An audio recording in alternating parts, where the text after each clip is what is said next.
Assalamu alaikum everyone. I hope all of you are doing well. I'm going to start today's lecture. आज का lecture थोड़ा लंबा है लिहाजा I will break it up into maybe two parts because immunology से related है. It's related to immunity and hypersensitivity reaction. Um, it is a relatively lengthy topic and I think कि इसको discuss करने के लिए we'll require at least 2 lectures. So let's see कि कितना जो है वो लंबा होता है और हम कितना लंबा पढ़ सकते हैं टाइम लिमिट के अंदर अंदर. So let's begin. Okay. Okay. Immunity क्या होती है? We have already been listening to this word immunity बचपन से. सब लोग कहते हैं कि तुम्हारी immunity बहुत weak है या तुम्हारी immunity बहुत strong है या खाया पिया करो तो इम्यूनिटी स्ट्रांग हो जाएगी। तो वी ऑल नो दिस कि इम्यूनिटी जो है हमारा some sort of defence mechanism है जो कि हमारी बॉडी के अंदर होता है और हमें प्रोटेक्ट करता है from the different harmful organisms and chemicals and bacteria and viruses, etc. Because obviously within our environment we have so many different types of bacteria and viruses and fungi and pathogens that are at play, and अगर हमारे अंदर कोई एक immune response नहीं होगा, हमारी immunity नहीं होगी, तो obviously वो हमें attack करेंगे और हमें disease cause करेंगे. So immunity basically is a Greek word. It is a balanced state of multicellular organisms having adequate biological defenses to fight infection, disease, and other unwanted biological invasions while having adequate tolerance to avoid allergy and autoimmune diseases. देखो, immunity जो है basically it's a state of balance. अगर आपकी जो immunity है वो बहुत कम होगी तो ऑब्वियसली जो डिफरेंट बैक्टीरियल ऑर्गेनिजम्स हैं या जो भी पैथोजेंस होंगे आपके इन्वायरमेंट के अंदर वो आप पे अटैक करेंगे और you will have the disease, जो भी उनकी स्पेसिफिक डिजीज कॉजिंग जो भी ऑर्गेनिजम्स होंगे. और अगर आपकी बहुत ज़्यादा एक इम्यूनिटी होगी या एक्सेसिव आपका एक इम्यून रिस्पॉन्स होगा तो आपको अगर एलर्जी हो सकती है. जो एलर्जी होती है ये आपका एक एक्सेसिव इम्यून रिस्पॉन्स होता है. ये हम अभी हाइपर सेंसिटिविटी रिएक्शंस के अंदर जाके पढ़ेंगे कि एलर्जी बेसिकली होता क्या है. So basically if you have an allergy so it is excessively जो आपका इम्यून सिस्टम है वो रिस्पॉन्ड कर रहा है एलर्जी की केस में. या इवन अगर आप देखो जो कोविड के आजकल पेशेंट्स हैं उनके अंदर जो डेथ इवेंचुअली होती है that is because of the excessive immune response. उनके अंदर जो एक्सेसिव इम्यून रिस्पॉन्स होता है to eradicate that bacteria, to eradicate the virus actually, तो उसकी वजह से जो है the patient dies. और autoimmune diseases जो होती हैं ये एक सबसेट हैं ऑफ diseases जिसके अंदर आपका जो immune system है वो आपकी बॉडी को अटैक करना शुरू हो जाता है, वो बहुत ओवर एक्टिव हो जाता है और आपकी बॉडी को समझता है कि वो भी एक फॉरेन बॉडी है और उसको अटैक करना शुरू हो जाता है और इवेंचुअली जो है उसकी डिफरेंट मैनिफेस्टेशंस होती हैं. So basically immunity जो है, what is immunity? It is basically a balance between these two extremes. ना कि हमारी immunity इतनी weak होनी चाहिए कि वो जो है कोई भी पैथोजेंस जो हैं वो उसको अटैक कर सके बॉडी को और इवेंचुअली जो है उसको डैमेज कर सके, और ना ही वो इतनी ज़्यादा स्ट्रॉन्ग होनी चाहिए कि उससे आपको एलर्जिक रिएक्शंस हो जाएं या ऑटो इम्यून डिजीजेस हो जाएं कि आपकी अपना ही इम्यून सिस्टम जो है वो अपनी बॉडी के अगेंस्ट ही जो है वो एक्ट करना शुरू हो जाए. So there are two different types of immune responses. एक होती है innate immunity, एक होती है adaptive immunity. Innate immunity क्या होती है बेसिकली अभी हम डिटेल में पढ़ते हैं लेकिन I'll just try to explain briefly. Innate immunity क्या होती है कि जो immunity बेसिकली आपके बॉडी में that is always present, ठीक है, और आपको जो है बेशक आपको बैक्टीरिया आपके अंदर जा रहा है या आपके अंदर वायरस जा रहा है या आपके अंदर फंगस जा रहा है. बैक्टीरिया भी कौन सा जा रहा है स्पेसिफिकली, फॉर एग्जांपल अगर स्टैफ ऑरियस जा रहा है, स्ट्रेप्ट निमोनिया जा रहा है, whatever the organism is या whatever the irritant is, आपकी जो इनेट इम्यूनिटी है it will always be at play and it will always be the same no matter what kind of bacteria, what kind of organism is entering the body. For example innate immunity के part में आता है जो आपकी जो आप for example if you breathe in through your nose तो आपके जो नेजोफेरिंजियल पैसेजेस होते हैं वो जो हैं उनके अंदर आपको देखा होगा कि आपने जो म्यूकस प्रोड्यूस होता है और वो सीलिया बीट करते हैं. अगर आप लोगों ने एनाटॉमी के अंदर पढ़ा हो तो जो सीलिया होते हैं वो अपवर्ड्स बीट करते हैं और म्यूकस को जो है वो टुवर्ड्स द नोज जो है फेंकते हैं और वो ट्रैप करते हैं एनी डस्ट पार्टिकल्स और फॉरेन पार्टिकल्स और बैक्टीरिया और वायरसेस और व्हाटएवर.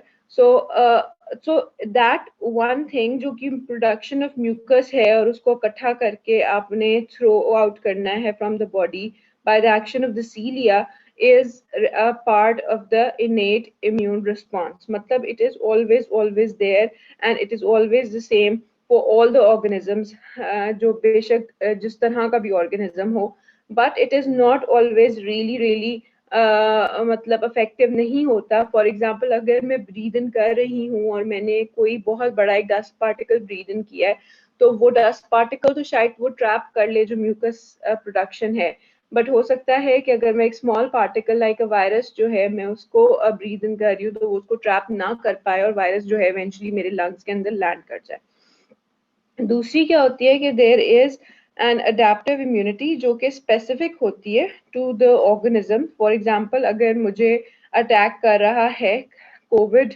19 का वायरस तो फिर जो उसके अगेंस्ट मेरी बॉडी एक स्पेसिफिक इम्यून रिस्पॉन्स जो है वो ट्रिगर करेगी, उसको आप अडेप्टिव इम्यूनिटी कहते हो। Okay, adaptive immunity is a specific immune response. It is a subsystem of the overall immune system that is composed of a highly specialized systemic cells and the processes that eliminate the pathogens. Okay, so basically, it is a specific immune system, meaning that this is specific for every different type of organism or pathogen or irritant that is entering the body. Okay, it is a subsystem of the overall immune system that is composed of highly specialized cells, systemic cells and processes that eliminate the pathogens. So basically it is a highly specialized process. ठीक है, उसके अंदर आपके पास different types of specialized cells होते हैं that are at work and they eventually help to eliminate the pathogens. The adaptive system includes both the humoral immunity components and the cell mediated immunity components. The adaptive immune system is highly specific to a particular pathogen, more specifically an antigen. Adaptive immunity also provides long lasting protection by the formation of the memory cells. ठीक है? You should always remember in case of an adaptive immunity, there are two subcategories of adaptive immunity. One is humoral immunity and the second is cell mediated immunity. Humoral immunity जो अगर आप लोगों ने at some point obviously you must know about B cells and T cells. ठीक है, for example आपकी जो humoral immunity होती है, humoral immunity is involving the B cells, हम इसके बारे में भी थोड़ी डिटेल पढ़ेंगे। एंड सेल मीडिएटेड इम्यूनिटी जो होती है वो आपके टी सेल्स को इन्वॉल्व करती है। ठीक है, तो यू शुड ऑलवेज रिमेंबर कि ह्यूमरल इम्यूनिटी के अंदर जो सेल टाइप इन्वॉल्व होती है that is the B cells, जो बी लिम्फोसाइट्स होते हैं, और सेल मीडिएटेड इम्यूनिटी के अंदर जो इन्वॉल्वमेंट होती है that is of the T lymphocytes. The adaptive immune system is highly specific to a particular pathogen. ठीक है, we have studied कि it is a specific immune response. So more specifically to an antigen. ठीक है, antigen क्या होता है? Obviously जब भी अगर आप लोगों ने पढ़ा हो एंटीजन एंटीबॉडी रिएक्शंस होते हैं। एंटीजन क्या होता है कि बेसिकली जो है वो आपका जो एक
hello, I am really sorry, I don't know, मैं यहाँ से कनेक्शन का कोई प्रॉब्लम आ गया था. I hope all of you are still there.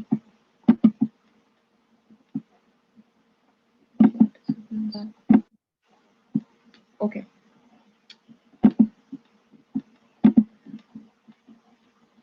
Okay, चलो. अडेप्टिव इम्यून रिस्पॉन्स क्या होता है कि स्पेसिफिक इम्यून रिस्पॉन्स होता है और स्पेसिफिक होता है जो स्पेसिफिक पैथोजन, ठीक है. और उसके अंदर भी कोई पर्टिकुलर एक एंटीजन होता है. एंटीजन क्या होता है? एक प्रोटीन होता है जो कि आपकी बॉडी, जो आपका इम्यून सिस्टम है, जिसको वो रिकॉग्नाइज करता है, उसको पता चलता है कि इस तरह का जो पैथोजन है वो हमारी बॉडी के अंदर एंटर हो चुका है, ठीक है. एंटीजन एक स्पेसिफिक कोई एंटीजन होता है किसी भी ऑर्गेनिज्म का. जो भी पैथोजन हमारी बॉडी के अंदर एंटर होगा, उसका एक स्पेसिफिक प्रोटीन होगा जो कि हमारी बॉडी जो है वो उसको रिकॉग्नाइज करेगी और इवेंचुअली उसके रिस्पॉन्स में एक एंटीबॉडी जो है वो प्रोड्यूस करेगी. और फिर जो आप लोगों ने पढ़े होंगे, एंटीजन एंटीबॉडी कॉम्प्लेक्सेस बनते हैं जिनको आप इम्यून कॉम्प्लेक्सेस कहते हो. उसके अलावा जो है, adaptive immunity can also provide long lasting protection by the formation of memory cells, ठीक है. अभी पिछले दिनों में आप लोग सुन रहे होंगे कि एक दफा अगर आपको कोविड हो जाए तो शायद दोबारा आपको कोविड ना हो, बिकॉज आपके अंदर मेमोरी सेल्स बन जाते हैं. तो बेसिकली क्या होता है कि जब आपके अंदर अगर एक पर्टिकुलर पैथोजन जो है उसने आपको अटैक किया है, आपकी बॉडी को जो है वो अटैक किया है. आप लोगों को मेरी आवाज आ रही है और स्क्रीन आ रही है? Just let me know because I am not sure. Yes ma'am, आ रही है. जी मैम, आ रही है. Okay okay, good. Okay, so basically what is happening is कि उसके अंदर क्या होता है कि एक पर्टिकुलर, फॉर एग्जांपल एक कोविड-19 जो वायरस है उसका पर्टिकुलर एंटीजन है, उसके रिस्पॉन्स में जो आपकी बॉडी ने प्रोड्यूस की एंटीबॉडीज एक्सेट्रा, अब आपकी कुछ मेमोरी सेल्स बन जाते हैं, ठीक है. जो मेमोरी सेल्स बनते हैं जब आपकी बॉडी दोबारा एक्सपोज्ड होती है उसी पर्टिकुलर एंटीजन के, तो क्योंकि आपकी बॉडी के अंदर मेमोरी सेल्स पड़े होते हैं तो वो फौरन से जो है वो उसके अगेंस्ट जो है वो एक इम्यून रिस्पॉन्स जो है वो करते हैं. मतलब फॉर एग्जांपल अगर मुझे इनिशियल इम्यून रिस्पॉन्स मेरी बॉडी को पैदा करने में, फॉर एग्जांपल उसको अगर 5 to 7 days लगे थे, तो हो सकता है 5 to 7 hours के अंदर जो है वो सेकेंड टाइम एक्सपोजर के ऊपर मेरी बॉडी एक्ट करे. तो लिहाजा जो सिम्टम्स हैं वो उस तरह से नहीं आते और पैथोजन जो है वो रेडिकेट हो जाता है, एलिमिनेट हो जाता है without even the symptoms being appearing within the person's body. We'll discuss more about this. All of this will make sense at the end of the lecture कि क्या क्या हो रहा है. Eventually all of these dots will connect, ठीक है. B cells play a large role in humoral immune response, whereas the T cells are intimately involved in the cell-mediated immune responses. ठीक है, this is we have already studied कि humoral immune response के साथ जो cells linked होते हैं, जो lymphocytes linked होते हैं, उनको आप B cells कहते हो, और जो T cells होते हैं वो cell-mediated immune response के साथ linked होते हैं. आगे ये क्या होते हैं, we'll study them in detail. The cells of the adaptive immune system are the T and the B lymphocytes. B and T cells are the major type of lymphocytes. The human body has 2 trillion lymphocytes constituting about 20 to 40% of the white blood cells. Their total mass is about the same as the brain or the liver. Peripheral blood contains 2% of circulating lymphocytes. ठीक है?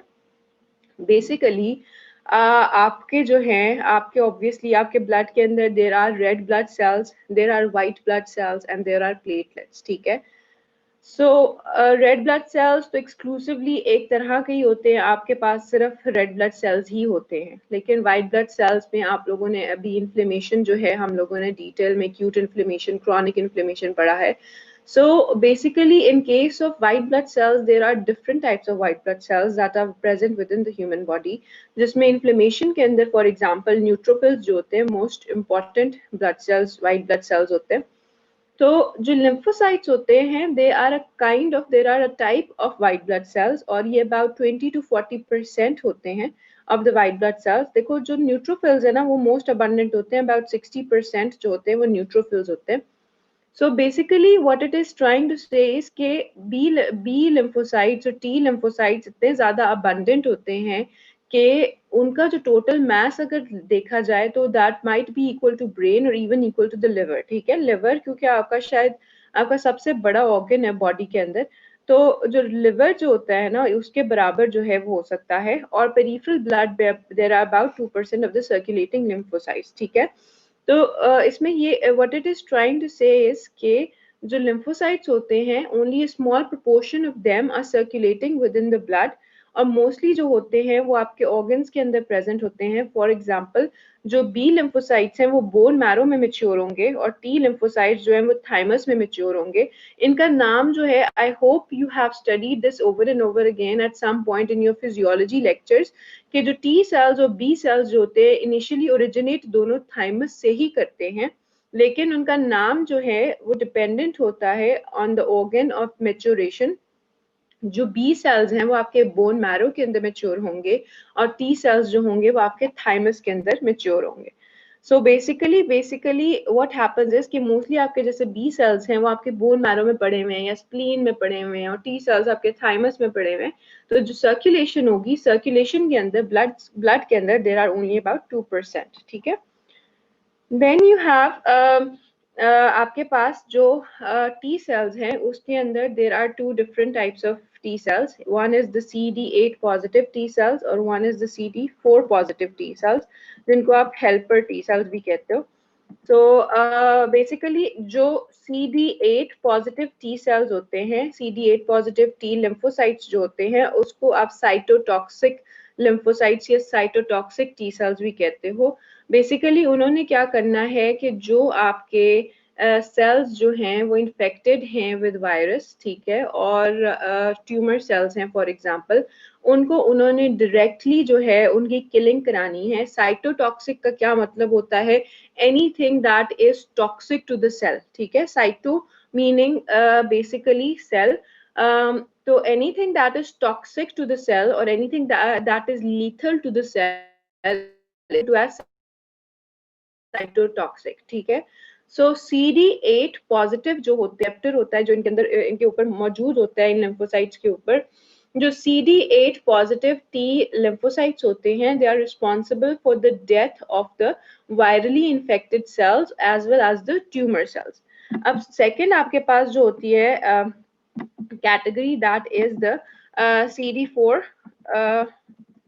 CD4 positive helper T cells, जिनको आप helper T sales भी कहते हो, उनको आप cytotoxic T cells कहते थे CD8 पॉजिटिव को। दूसरे जो होते हैं CD4 पॉजिटिव टी सेल्स होते हैं जिनको आप हेल्पर टी सेल्स कहते हो। These cells have no cytotoxic or phagocytic activity and cannot kill infected cells or clear pathogen, but in a sense manage the immune response by directing other cells to perform these tasks, for example by helping B cells to make antibodies and produce cytokines to recruit phagocytes and activate other leukocytes. So basically what the helper T cells do as के वो क्या करेंगे कि उन्होंने initially जो मतलब इन a sense जो है हेल्पर टी सेल्स खुद किसी फ्रंट पे जाके लड़ते नहीं है, खुद वो किसी चीज को मारते नहीं है, वो साइटोटॉक्सिक नहीं होते। साइटोटॉक्सिक टी सेल्स क्या कर रहे थे? वो कर रहे थे कि वो जो डायरेक्टली जो वायरली इन्फेक्टेड सेल्स होते हैं उनको जो है वो मारते हैं, उनको जो है उनकी डेथ कॉज करते हैं। इट इज इम्पॉर्टेंट कि ये वायरली इन्फेक्टेड सेल्स के लिए स्पेसिफिक हैं, क्योंकि मोस्टली जो बैक्टीरिया इन्फेक्ट करता है जिन सेल्स को उसके लिए जो है वो आपको मतलब आपके जो बी लिम्फोसाइट्स होते हैं वो एट फंक्शन आते हैं और आपकी जो एंटीबॉडीज प्रोड्यूस करते हैं। अगर आप लोगों को थोड़ा बहुत याद हो, I'll talk briefly. I'm sure it's in the future slides के B lymphocytes जो होते हैं basically once they recognize the antigen, एक particular antigen उन्होंने recognize कर लिया, तो वो उसके रिस्पॉन्स में क्या करते हैं कि वो उसके रिस्पॉन्स में क्या करते हैं कि वो एक specific type of plasma cell के अंदर वो ट्रांसफॉर्म हो जाते हैं बी सेल्स जो होंगे, और इवेंचुअली जो है they produce a specific antibody against that particular antigen, और वो एंटीबॉडी जो है वो जाके उस एंटीजन को बाइंड करती है और इवेंचुअली जो है वो उसको एलिमिनेट करती है। तो उसके अंदर जो है that is a different process that is going on, but the T lymphocytes are responsible for the killing of the virally infected cells, but the helper T cells basically they do not directly kill any pathogen, but are responsible for helping other cells to kill the pathogens, ठीक है। For example ये B cells को help करते हैं कि ये antibodies बनाएं, इसके अलावा साइटोकाइंस, जो आप लोगों ने इन्फ्लामेटरी मीडिएटर्स का मुझे एक डिटेल्ड असाइनमेंट भी सबमिट कराई हुई है। साइटोकाइंस जो होते हैं बेसिकली इन्फ्लामेटरी मीडिएटर्स होते हैं, वो क्या करेंगे, they will attract the phagocytes to the site of injury, to the site of damage, जहां भी आपका पैथोजन प्रेजेंट होगा, और वो उसका फेगोसाइटोसिस करेगा और एक्टिवेट करेंगे अदर ल्यूकोसाइट्स को। ल्यूकोसाइट्स क्या होते हैं basically, these are the white blood cells, ठीक है। ल्यूकोसाइट्स व्हाइट ब्लड सेल्स का दूसरा नाम है। अब जो होते हैं ना helper T cells, there are two types of helper T cells, TH1 and TH2 helper T cells, ठीक है। Helper T cells or TH1 response is characterized by the production of interferon gamma, which activates the bactericidal activities of macrophages and induce the B cells to make opsonizing and complement fixing antibodies and leads to cell-mediated immunity. In general, TH1 responses are more effective against intracellular pathogens, viruses and bacteria that are inside the host cell. So basically what the TH1 cells will do will be the production of interferon gamma, जिसका क्या काम है कि वो activate करेगा macrophages की bactericidal activity को। Bactericidal क्या है, the any activity that is responsible for killing the bacteria, और उसके अलावा वो उसको ऑप्सोनाइजेशन के लिए एक्टिवेट करेगा। This is, I have added this diagram to tell you what opsonization is, ठीक है। This was your, for example, this was your pathogen. इसके ऊपर जो छोटे छोटे you can see जो छोटे छोटे red dots हैं, these are the antigens, और इनके ऊपर आके आपकी बाइंड कर गई हैं ये वाली जो हैं आपकी वाई शेप स्ट्रक्चर्स जो हैं, these are your antibodies। ये आपकी एंटीबॉडीज आके बाइंड करती हैं। तो basically what is happening is कि अगर मल्टीपल एंटीबॉडीज जो हैं वो एक पर्टिकुलर पैथोजन के हर डिफरेंट एंटीजन के ऊपर बाइंड करेंगी, तो it will make it easy. देखो अब फॉर एग्जांपल इसने उसको थ्रू आउट बाइंड कर लिया और ये फेगोसाइट आया है, ठीक है, मैक्रोफेज है फॉर एग्जाम्पल, और ये इसको फेगोसाइटोसिस के थ्रू इसने अपने अंदर लेना है और उसको किल करना है। तो जब अगर ये multiple sites of attachment provide करेगी अगर ये एंटीबॉडी, तो this is the process of opsonisation, मतलब उसको उसने पूरी तरह से जो है वो अपनी लिपेट में ले लिया है और उसको it makes it easy for phagocytosis. For example अगर सिर्फ और सिर्फ एक एंटीबॉडी यहाँ बाइंड हुई होती, तो सिर्फ जो फेगोसाइट के साथ अटैचमेंट होती वो सिर्फ एक उसके साथ रिसेप्टर के साथ होती, लेकिन because there are multiple antibodies that are bound, so आपके जो अटैचमेंट है वो मल्टीपल साइट्स पे हो रही है, और then you have this whole process जिसके अंदर आपका वो इजीली जो है वो इनकल्फ हो रहा है। Then you have Type 2 helper cells. The type 2 helper response is characterized by the release of interleukin 5, which induces eosinophils in the clearance of parasites, ठीक है। अब TH2 response के अंदर आपके पास interleukin 5 ये भी एक particular amount of particular chemical mediator है जो कि रिलीज होगा और इंड्यूस करेगा eosinophils। eosinophils भी एक तरह के white blood cells हैं जो कि about 3% होते हैं आपकी बॉडी के अंदर। तो ये यूजिनोफिल्स को इंड्यूस करेगा ताकि आपके जो पैरासाइट्स हैं, पैरासाइट्स जो हैं उनकी क्लियरेंस हो। Parasites, eosinophils are specific for parasites. The TH2 also produces interleukin 4 which enhances the class switching to IgE and IgG, ठीक है। ये भी हम एंटीबॉडीज के बारे में पढ़ेंगे कि obviously there are different types of antibodies, IgE होती है, IgG होती है, IgM होती है। सो इंटरल्यूकिन 4 जो है वो IgE और IgG तरह की एंटीबॉडीज जो है उनको बनाने में हेल्प करेगा। In general, TH2 responses are more effective against extracellular bacteria, parasites including helminths and toxins, ठीक है। So basically, if we recall and if we compare the two different types of helper cell responses, the helper cell 1, type 1 helper cell response is responsible for eliminating any intracellular organisms, for example, any viruses. Mostly जो viruses होते हैं वो intracellular होते हैं, वो host cell को invade करते हैं और host cell के अंदर जाते हैं। I know it is a very complicated immunology जो है, it has always been a really complicated topic, but I think कि inshallah by the end of the lecture you will able to understand, but if even you still have queries then let me know बाद में end में।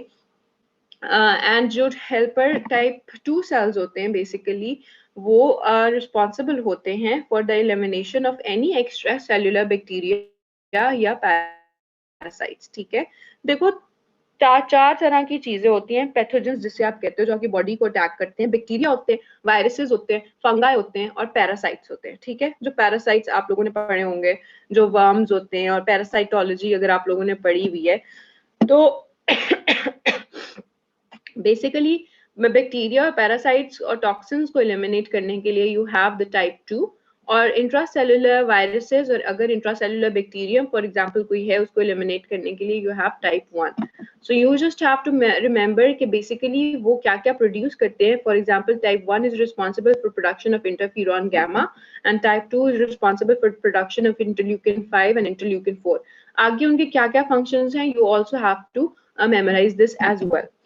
Okay, now moving on to innate immunity. Innate immunity क्या होती है? We have already discussed. It refers to a non-specific defense mechanism that comes into play immediately or within hours of an antigen's appearance in the body.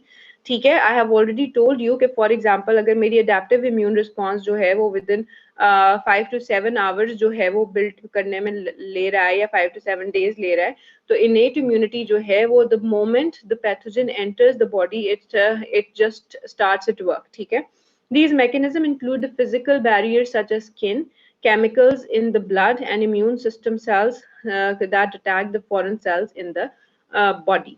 ठीक है, so basically जो आपकी skin है, सबसे बड़ी आपकी इनेट इम्यूनिटी जो है वो आपकी स्किन आपको प्रोवाइड कर रही है। बर्न्स के पेशेंट के अंदर इतनी इजीली डेथ क्यों हो जाती है? Because obviously we have learned about plasma loss, उसमें मतलब हाइपोवोलेमिक शॉक में पेशेंट चला जाता है।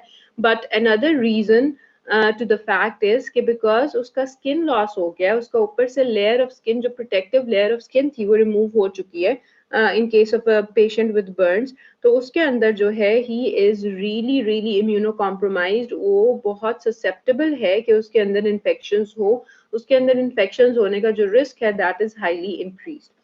So let's see what are the components of the innate immunity. Anatomical barriers include physical, chemical, and biological barriers.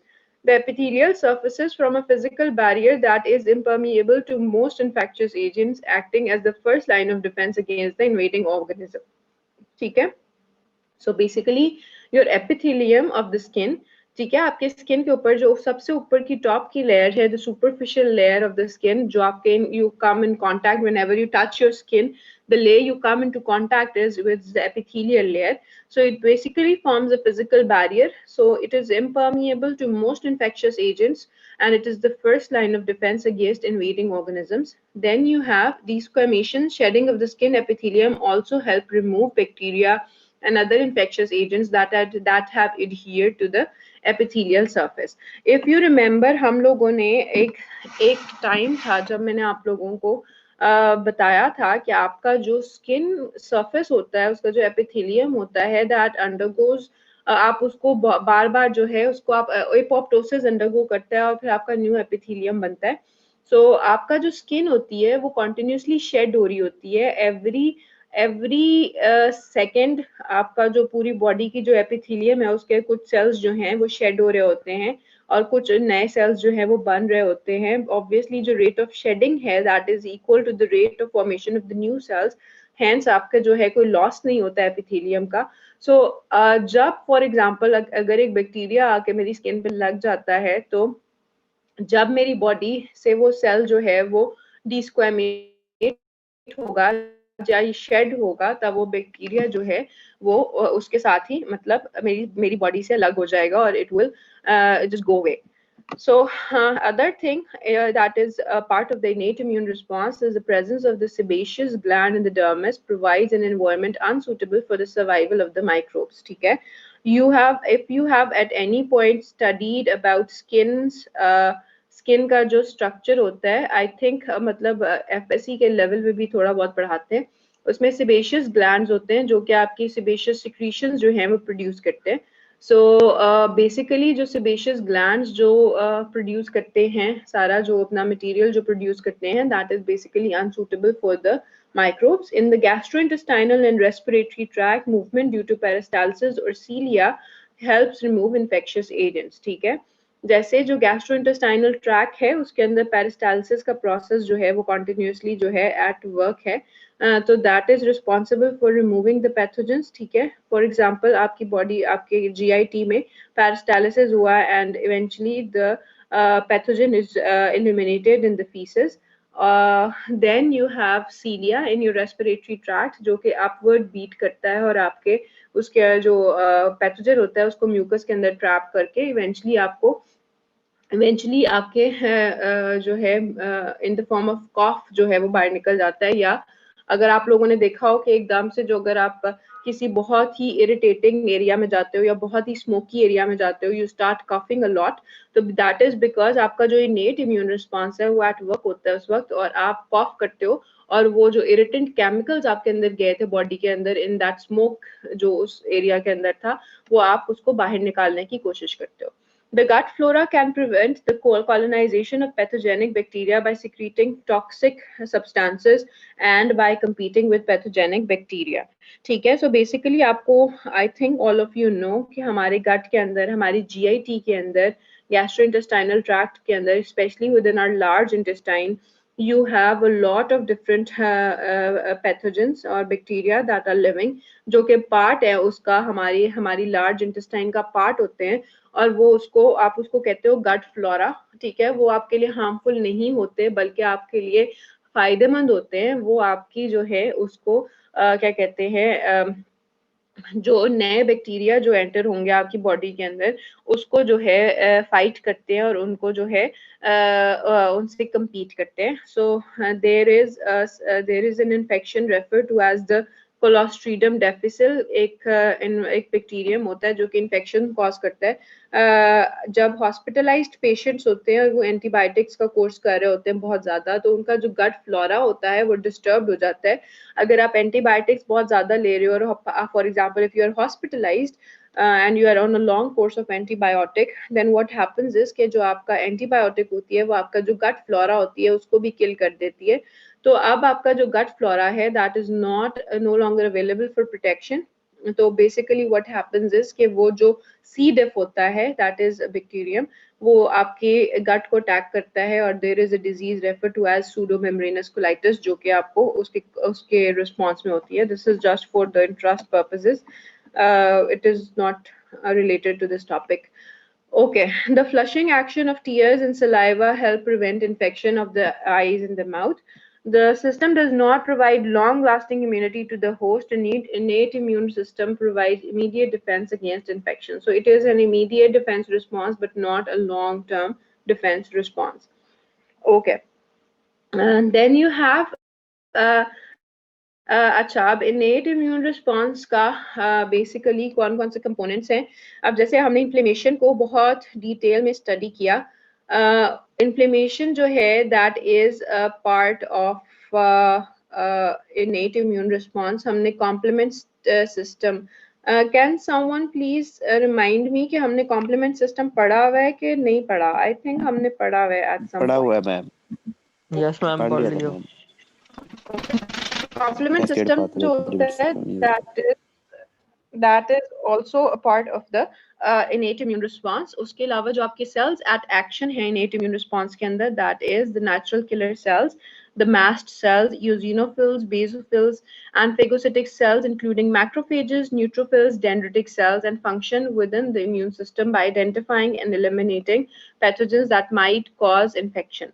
ठीक है, so basically there is something called the natural killer cells. ये similar होते हैं to lymphocytes ये, लेकिन ये specific कोई immune response नहीं प्रोड्यूस करते, तो इनको आप NK सेल्स भी कह सकते हो. मैस्ट सेल्स होते हैं आपके, यूजिनोफिल्स होते हैं, बेसोफिल्स होते हैं, मैक्रोफेजेस होते हैं, न्यूट्रोफिल्स होते हैं. All these are different types of white blood cells basically जो कि आपके इनेट इम्यून रिस्पॉन्स के अंदर जो है वो हेल्प करते हैं. So these are sub categories of white blood cells. Eosinophils mostly आपके जो हैं क्या कहते हैं पैरासिटिक इन्फेक्शंस के अंदर पैरासिटिक पैरासाइट्स जो होते हैं उसको फाइट करने के लिए होते हैं. Next up is what is the difference between active immunity and passive immunity?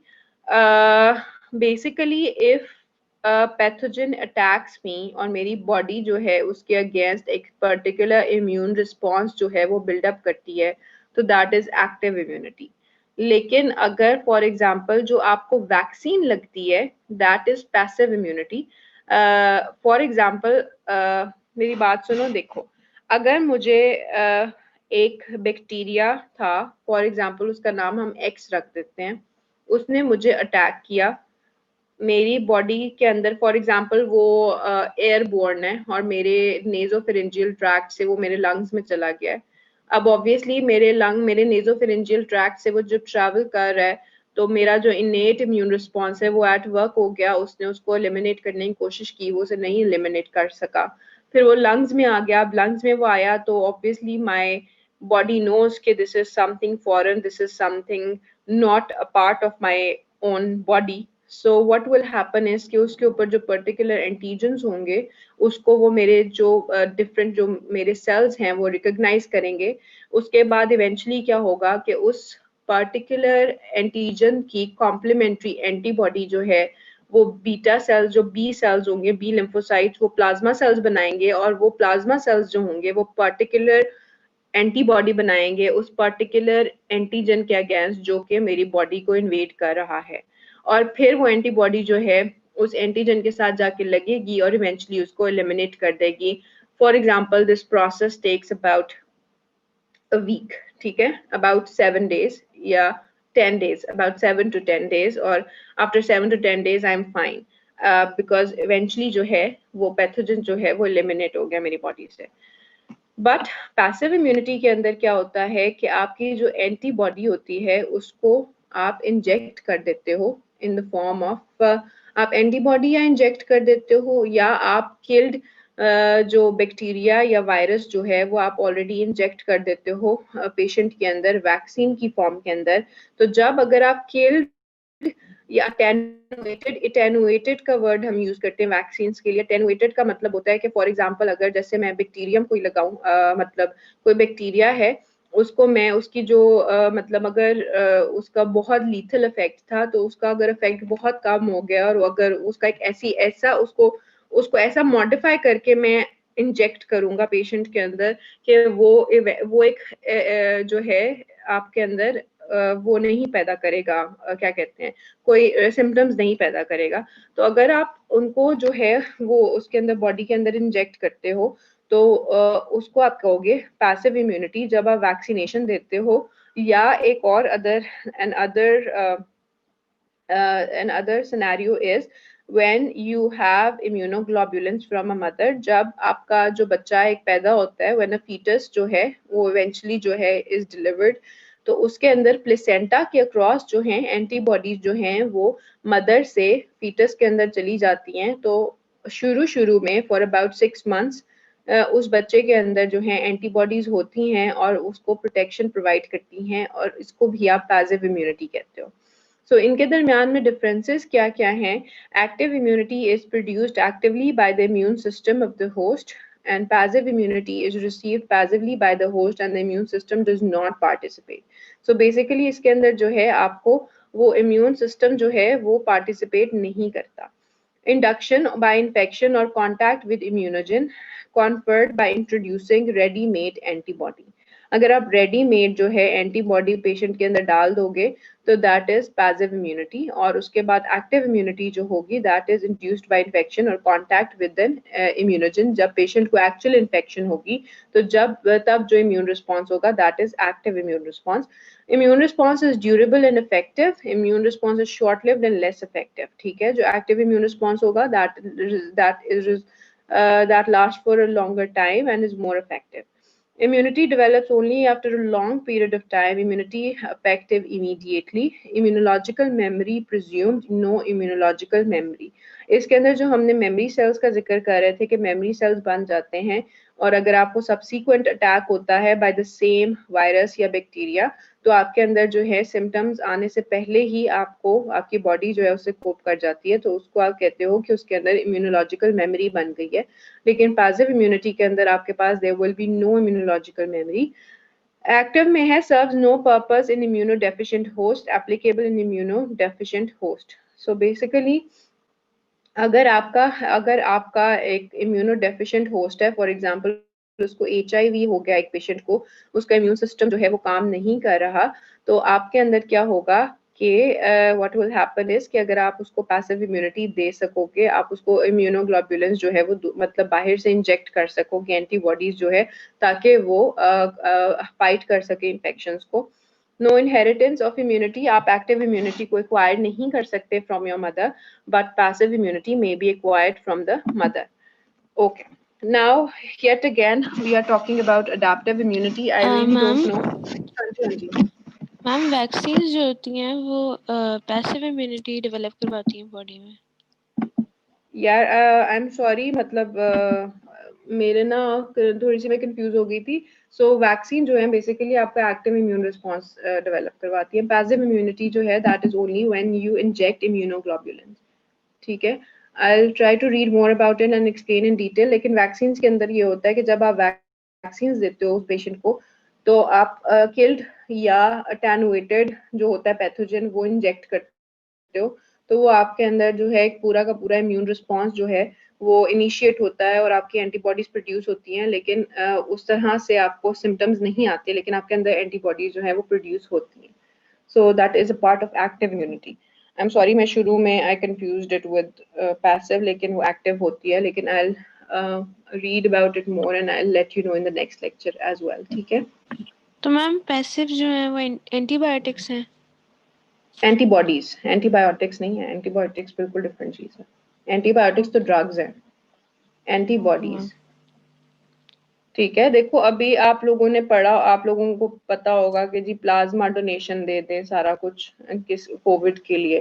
Plasma चाहिए, प्लाज्मा चाहिए. प्लाज्मा क्यों चाहिए? क्योंकि जो पेशेंट होता है, अगर for example if I am suffering from Covid, तो मेरी बॉडी ने प्रोड्यूस किए हैं उसके अगेंस्ट जो हैं एंटीबॉडीज प्रोड्यूस किए हैं, तो मेरी जो ब्लड के अंदर कोविड के अगेंस्ट एंटीबॉडीज प्रेजेंट है. तो अगर मेरा प्लाज्मा लेके एक पेशेंट को लगाया जाता है, तो उसके अंदर, क्योंकि अभी फॉर एग्जांपल उसके अंदर अभी एंटीबॉडीज नहीं बनी, उसका इम्यून रिस्पॉन्स स्लो है फॉर एग्जांपल, तो उसके अंदर प्री फॉर्म्ड एंटीबॉडीज आप इंजेक्ट कर रहे होते हो उस पेशेंट के अंदर, और वो एंटीबॉडीज जो हैं वो कोविड को जो हैं वो मतलब मारने के काम आ सकती हैं, उसको इरेडिकेट करने के काम आ सकती हैं. लेकिन वही बात आती है कि प्लाज्मा थेरेपी की इतनी ज़्यादा एफिकेसी क्यों नहीं है? क्योंकि जिस पॉइंट पे आप पेशेंट को प्लाज्मा लगाते हो, उस पॉइंट पे आपका जो कोविड वायरस होता है वो इन इटसेल्फ इतना मसला नहीं होता, बट जो उसके रिस्पॉन्स में आपकी बॉडी ने एक इम्यून रिस्पॉन्स ट्रिगर किया होता है वो मसला क्रिएट कर रहा होता है, और उसकी वजह से जो है पेशेंट की डेथ होती है.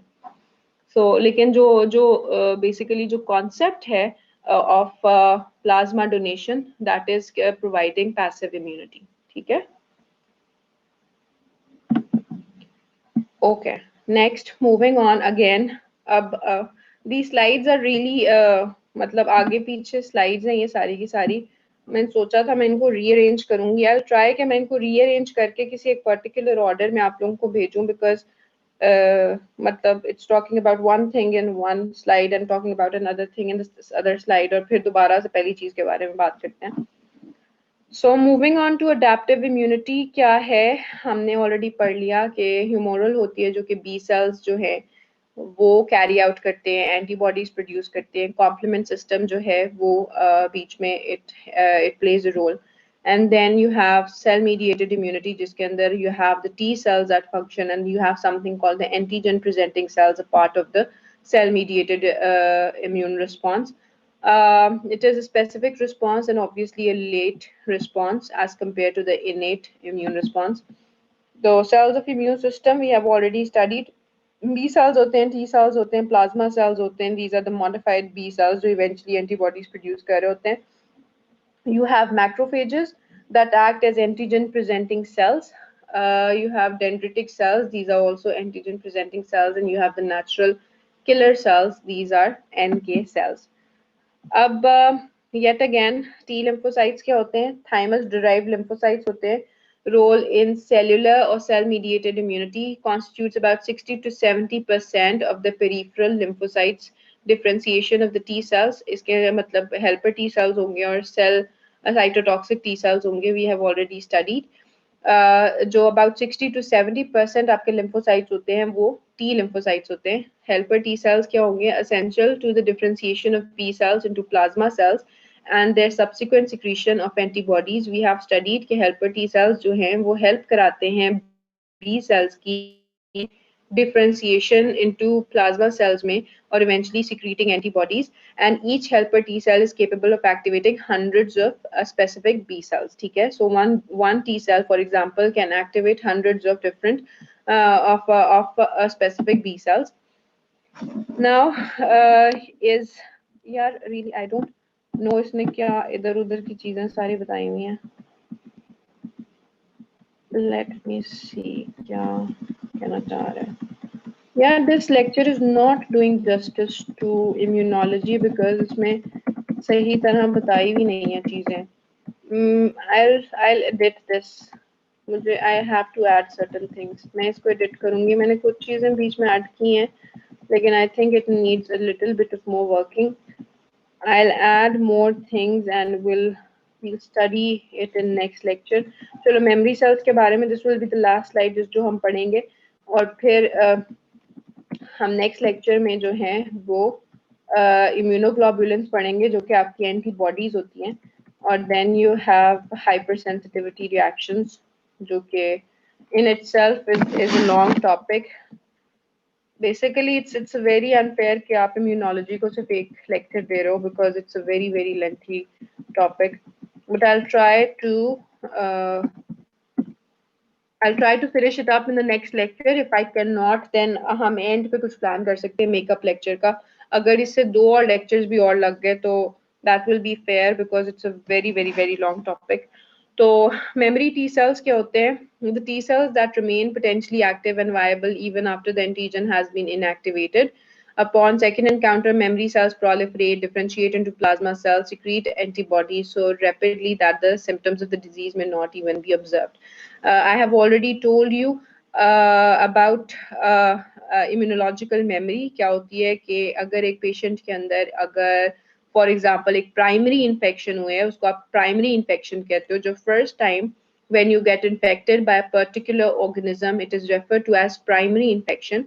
So when a patient has primary infection, तो उसके अंदर obviously पूरा का पूरा immune response जो है वो होता है, antibodies produce होंगी, T cells जो हैं वो शायद at action होंगे, but जब वो दोबारा उस particular pathogen जो है वो उसको attack करता है तो उसके अंदर there is something called the memory cells जो रह जाते हैं और वो जो है वो इतनी क्विकली वो पर्टिकुलर एंटीबॉडी बनाते हैं. देखो अगर एक पर्टिकुलर एंटीजन है, for example bacteria named X has attacked me, उसके ऊपर जो पर्टिकुलर एंटीजन है वो मेरी बॉडी ने कभी भी इनकाउंटर नहीं किया. My body has never encountered that particular antigen in the entire life.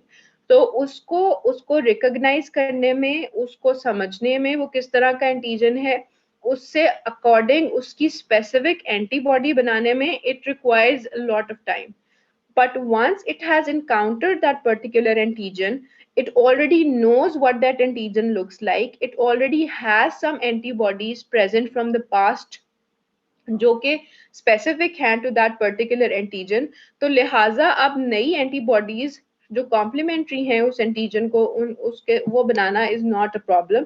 So symptoms आने से पहले ही इतनी ज्यादा एंटीबॉडीज बन जाती हैं कि उस पैथोजन को जो है वो इरेडिकेट कर देती है. ठीक है, नाउ लेट्स सी कि हम क्या कर सकते हैं. हम थोड़ा सा प्लाज्मा सेल्स के बारे में पढ़ लेते हैं कि प्लाज्मा सेल्स क्या होते हैं. ये स्लाइड्स जो हैं बेसिकली इनकी हिस्टोलॉजिकल फीचर्स को जो है वो डिस्क्राइब कर रहे हैं. प्लाज्मा सेल्स बेसिकली आपके बी लिम्फोसाइट्स हैं. हाँ जी मैम, जिस तरह लोग कहते हैं कि जैसे बचपन में अगर चिकन पॉक्स हो गए हैं तो हमें सारी जिंदगी नहीं होंगे, तो ये इसीलिए होता है क्योंकि बॉडी में मेमोरी सेल्स बन गए होते हैं.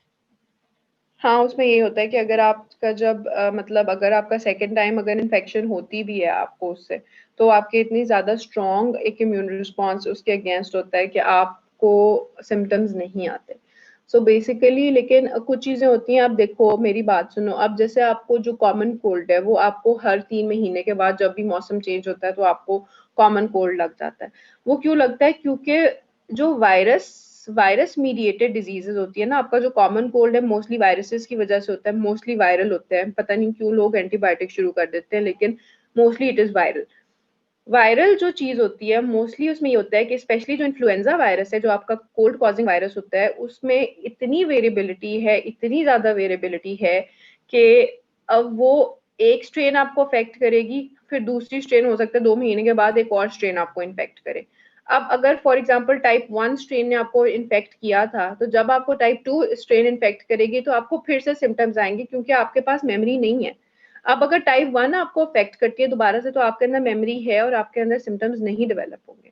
लेकिन जो बैक्टीरियल कॉजेज होते हैं ना डिजीजेस के, मोस्टली उसमें ये होता है कि मेमोरी सेल्स जो है वो बन जाते हैं। और जैसे अब जो चिकन पॉक्स का जो है मतलब बेसिकली लेकिन obviously chicken pox is also caused by a virus, I think. यार मेरी ना मेमोरी बहुत अजीब हो चुकी है। It's yes ma'am, caused by a virus ही था। वायरस। यस हाँ, ma'am. It is caused by a virus. So उसके अंदर क्या होता है कि there is only one strain of that particular virus, HSV virus होता है आई गेस। तो मेरा ख्याल है, यार मुझे ना बिल्कुल माइक्रोबायोलॉजी भूल गई है, लेकिन whatever it is. So that is one particular type of virus. तो जब वो इन्फेक्ट करता है आपको, तो आपको दोबारा से आपकी मेमोरी इतनी स्ट्रांग होती है, आपकी इम्यूनोलॉजिकल मेमोरी, कि आपको सिम्टम्स नहीं आते हैं। ठीक है। सो अब जो कह रहे हैं कि कोविड के अंदर जो है, अब जैसे मुझे जून में कोविड हुआ था, अब तब से मैं आराम से बैठी हुई हूँ कि मुझे नहीं हो सकता कोविड दोबारा से, लेकिन पीपल आर सेइंग कि अब हो रहा है। तो उसमें क्या हुआ है कि उसकी म्यूटेशन हो गई है, जो एक स्ट्रेन है उसकी चेंज हो गई है। तो अगर ऑब्वियसली अगर मुझे मेरे अंदर मतलब नहीं है उससे पर्टिकुलर, उससे रिलेटेड एंटीबॉडीज, तो obviously I will be infected again, अगर वो वाली एक डिफरेंट स्ट्रेन जो है मुझ पे एक्ट करती है। लेकिन अगर वही स्ट्रेन एक्ट करती है तो most probably I won't get the disease again.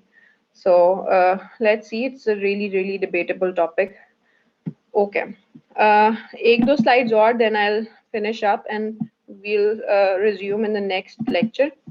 Plasma cells क्या होते हैं? बेसिकली बी लिम्फोसाइट जब आपके डिफरेंशिएट करते हैं और एंटीबॉडी प्रोड्यूसिंग सेल्स बनते हैं, तो उसको आप प्लाज्मा सेल्स कहते हो। उनका nucleus is round, cytoplasm is ovoid, peripheral chromatin है, मतलब पेरिफेरी के ऊपर आपका जो डीएनए मटेरियल है वो है, clear zone between the nucleus and wider lip of the cytoplasm. Okay, next you have macrophages and monocytes. Basically जो होते हैं मोनोसाइट्स आपके मैक्रोफेजेस होते हैं, जो कि मोनोसाइट्स अगर ब्लड के अंदर सर्कुलेट कर रहा है पर्टिकुलर सेल, जिसको आप मोनोसाइट कहोगे, और अगर आपकी वो टिश्यू के अंदर आ गया तो उसको आप मैक्रोफेज कहोगे। So basically it is essentially the difference of place where it is. For example, if it is in the blood, it is called monocyte, and if it is in the macrophages, if it is in the tissues, it is called macrophages, that have come out of circulation and have gone into tissues. Okay.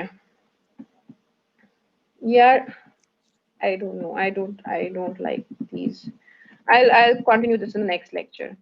मैं इसको सही करती हूँ. This is not good. Okay.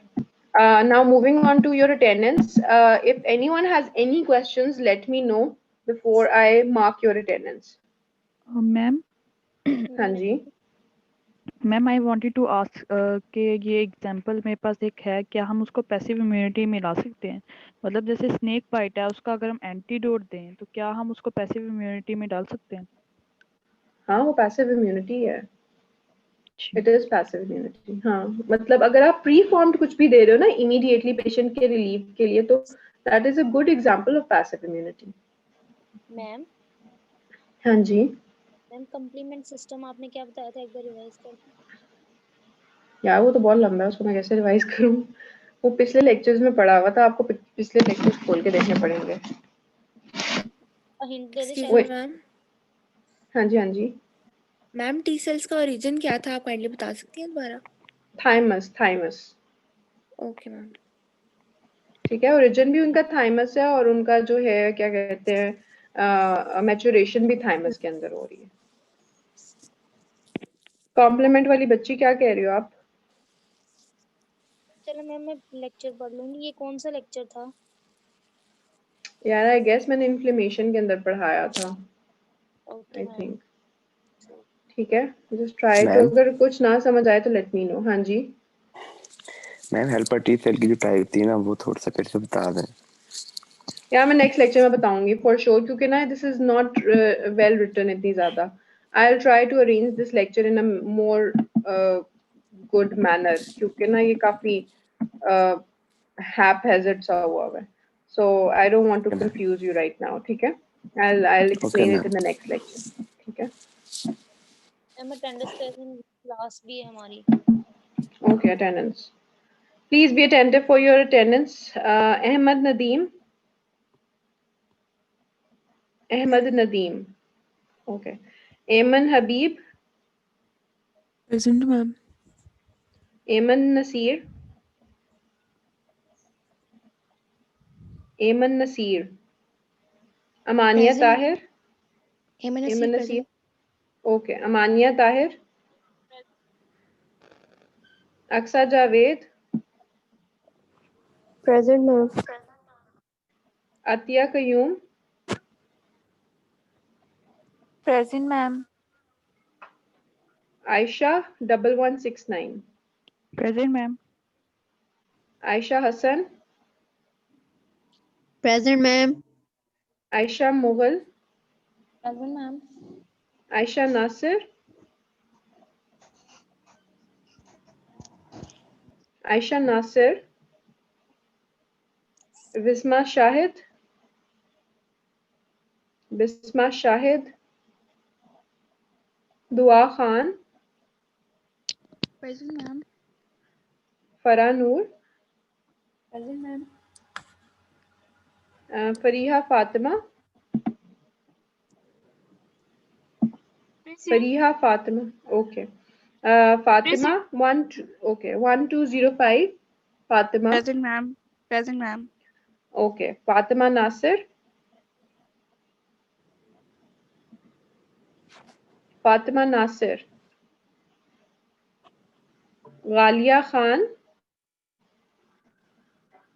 Present, ma'am. Ghalia Khan. Ghania Khan. Present, ma'am. Gulshan Salim. Present, ma'am. Hafiz Muhammad Salman Khan. Present, ma'am. Hira Ahmed. Present, ma'am. Humaira Saeed. Present, ma'am. Ifra Ali. Present, ma'am. Areej Amir. Areej Amir. Kashaf Maqsood. Kashaf Maqsood. Kiran Rani. Present, ma'am. Okay. Kiran Rani. Present, ma'am. Mahnoor Kiran. Asif. Okay, present. Present. Mahnoor Asif. Present. Okay. Mahnoor Liaquat.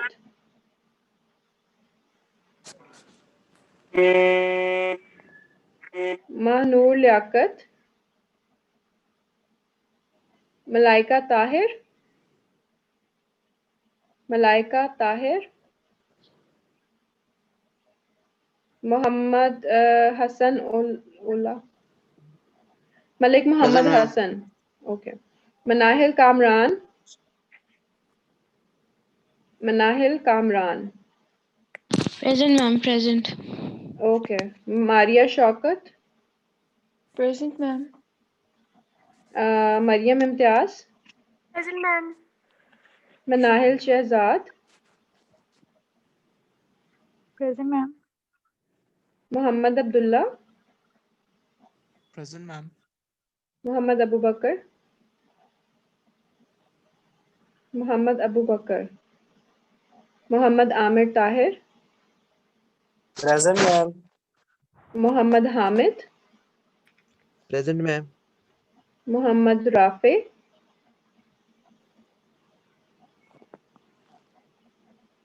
Muhammad Rafi.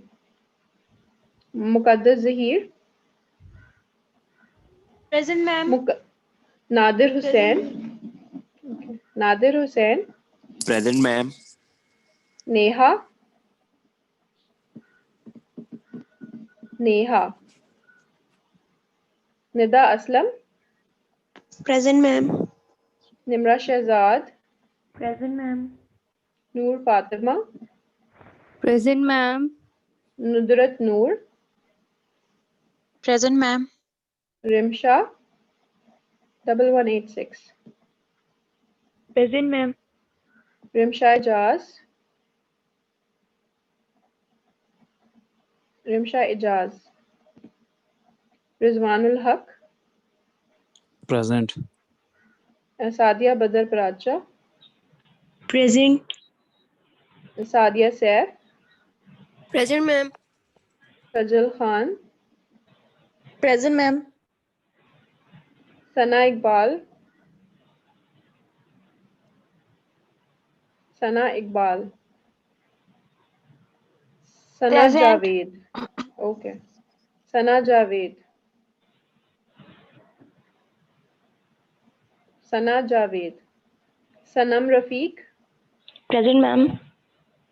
Sara Riaz. Present, ma'am. Sima Fiaz. Present. Seher Nadeem. Seher Nadeem.